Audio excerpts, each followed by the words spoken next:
At the fucking police. Oh my God!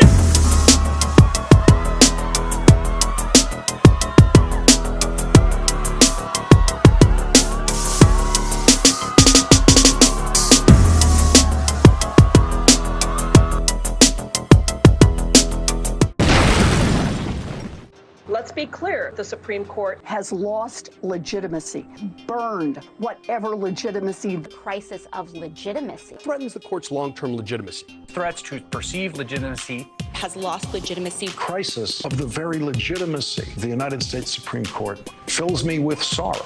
If the Supreme Court objects, we will abolish it. Okay, so I've started a new series, which is called The Left Field, which is pretty much the same thing as what I've been doing. I'm just calling it a new series just because I changed the name. So, it's a new series, except it's the same. Never mind. Alright, so this is pretty much the follow-up reaction after the Roe versus Wade situation we had a few weeks back, which actually sent the left out into left field, which is why I called it Left Field. And that little montage you just saw was just some clips gathered, and I started noticing a trend, and it's a major part of the problem, because we have elected members of Congress, elected members of the Senate getting on national TV and telling you, the American public.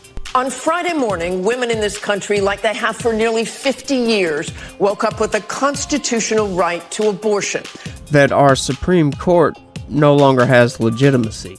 Now, when you hear that, you're like, what happened? Roe versus Wade. A right enshrined by the Supreme Court's 1973 decision in Roe v. Wade and reaffirmed again and again. But just after 10 a.m. on Friday, a legal earthquake. The court stripping women of that fundamental right. Which I'm not really going to get into that, but calling it a fundamental right is an outright lie. These people are lying to the American public. When you start discussing whether it's moral or not to kill a baby, I'm out of that discussion. Sorry. But the reaction I will discuss, because it's completely ridiculous. And in all honesty, this legacy news, they should have learned by now that you can't do like you did for decades and just lie to people, and nobody's gonna check your work to see if it's truthful or not, because it's not, and it's really easy to check. And I'm really surprised that they are still practicing this deception for partisan gains. It's just stupid, it's aggravating, and it's tearing the country apart. So in case you guys didn't know, this is Roe versus Wade. We therefore hold that the Constitution does not confer a right to abortion. Roe and Casey must be overruled, and the authority to regulate abortion must be returned to the people and their elected representatives. I'm not responsible for it. It pretty much gives power to the people. It gives the power to the state legislature, which is voted in by the people. So it pretty much embodies democracy. That's what democracy is. It's part of it. It's the people governing themselves through elected officials. But so basically, because the Supreme Court decided that it wasn't the federal government's say on what states should do with their laws, it's no longer legitimate.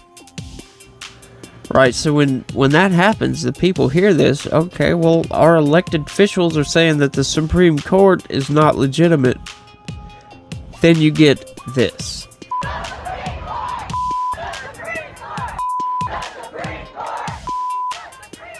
So it's all just political theater that actually has a real life consequence.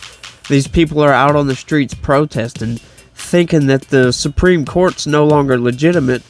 We've had protesters in front of the houses of some of the Supreme Court justices, protesting in front of their house, harassing them when they come outside. Now, harassment is illegal, but the Democratic left is encouraging it. These activists posted a map with the home addresses of the Supreme Court justices. Is that the kind of thing this president wants to help your side make their point? Look, I think the president's view is that there's a lot of passion from many, many people across this country about what they saw in that leaked document. We want people to protest peacefully if they want to protest. That is certainly what the president's view would be. Which is crazy. There was even a guy that drove all the way across the country and attempted to kill one of the Supreme Court justices. A California man has been charged with attempting to murder a Supreme Court justice. The FBI says Nicholas John Roski admitted to threatening Justice Brett Kavanaugh. They say he was armed with a gun, a crowbar, and a knife when he was arrested near Justice Kavanaugh's Maryland home at around 2 a.m. Luckily, he was caught because of all the damn protesters, which may make that a good thing. The most ironic thing is while all of this stuff is going on, we have all the other politicians up on Capitol Hill still beating the crap out of that dead horse. After this, we're going to walk down, and I'll be there with you. We're going to walk down to the Capitol. But you have to go home now. We have to have peace. We have to have law and order. We have to respect our great people in law and order. We don't want anybody hurt. It's a very tough period of time. There's never been a time like this. But just for the sake of consistency, I'm going to go ahead and run the actual process where they were confirming the Supreme Court justice. And we have some CBS commentators giving us some insight. And while this won't change the ideological makeup of the Supreme Court, how will her presence on the court change things? Now, when she said that, that kind of threw me off because I wouldn't figure an institution that's based for determining laws would have an ideology. They should be completely neutral. But I guess that's how people are. Right. I mean, the court is divided now and will remain divided. 6 conservative justices and 3 liberal justices. So she won't really have an impact there. It won't change. So while it may not seem like her vote will make much of a difference, sometimes when a justice gets on the court, it causes the other justice to rethink positions or opinions that they might have had. So it'll take years for us to see, but her impact certainly will be felt. So it's legit when they want it to be legit. Whenever they're putting somebody in office, it's legit. But whenever they make a decision they don't like, it's not. So let's just go ahead and raise hell and have some activists destroy a few businesses in several cities all across America. Yeah, it's a great idea. It is expected, as we noted, 53-47, as 3 Republicans will join 50 Democratic senators in voting to confirm her to the highest court in the land. Jan Crawford pointed out earlier that there are 3 other justices on the Supreme Court who are actually confirmed with more narrow votes from the Senate. Clarence Thomas, it was 52-48. For Brett Kavanaugh, it was 50-48. And for Amy Coney Barrett, who was just President Trump's last choice to join the court, it was 52-48.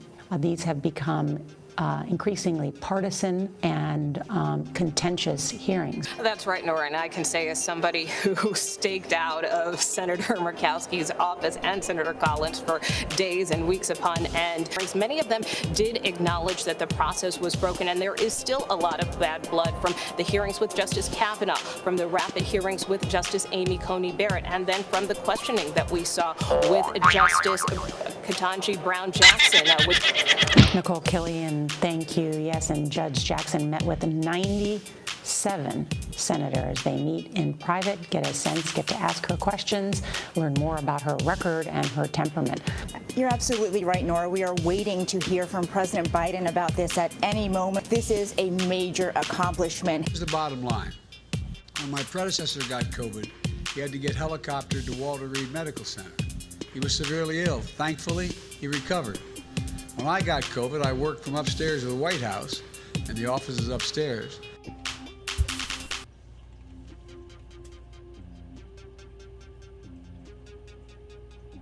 History that he wanted to make, that he told you at his CBS News primary debate that he pledged to nominate a black woman to the Supreme Court if he in fact won the White House. Is it just me, or does putting somebody in a position of power just because they're a certain skin color seem a little bit racist? Seems disingenuous also. But that's just me. and here he is. And this is a really substantial victory for the president, just when he needs it the most. When you look at his poll numbers with regard to inflation, when you look at all of the things that he continues to grapple with, including a foreign conflict, the Russian invasion, and how that is impacting people at home. In the past couple of weeks, we have seen a very concerted effort by this administration. But anyway, so they take part in the process, and, you know, they put faith in their process, and they go through with that process, and then call it illegitimate. I just hope that people aren't fooled by it. Just let them do all their political theater, and let's cut through the BS and get straight to the facts. Get straight to what matters, which is what I'm trying to do. I'm on a journey myself, learning all this crap. It blows my mind how much the media has lied to everybody. And you just kind of wonder for how long have they been doing it. But we maintain, we do our thing. Thanks for watching. I really appreciate it. Trying to grow the channel a little bit, so hit that subscribe button if you don't mind. You know, maybe give me a like or 2 or 3. 10. Anyway, have a good one. Stay positive. Peace.